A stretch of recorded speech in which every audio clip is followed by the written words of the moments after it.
जय जगन्नाथ। अनित्यानि शरीराणि विभवो नैव शाश्वत। नित्य सन्निहित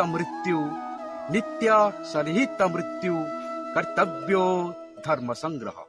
आज्ञा ए शरीर सबुदिन रहिब नहीं, निश्चय दिने विनाश हेब। धन संपद शाश्वत नुहे बा चिरंतन नुहे, एक दोलायमान डोलीर गति सदृश। पुनश्च अर्थ अनर्थर कारण।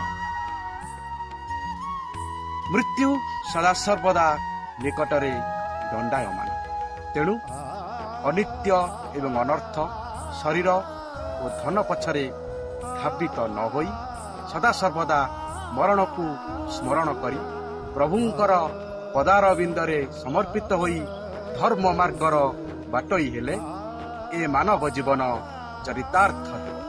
हरे कृष्ण।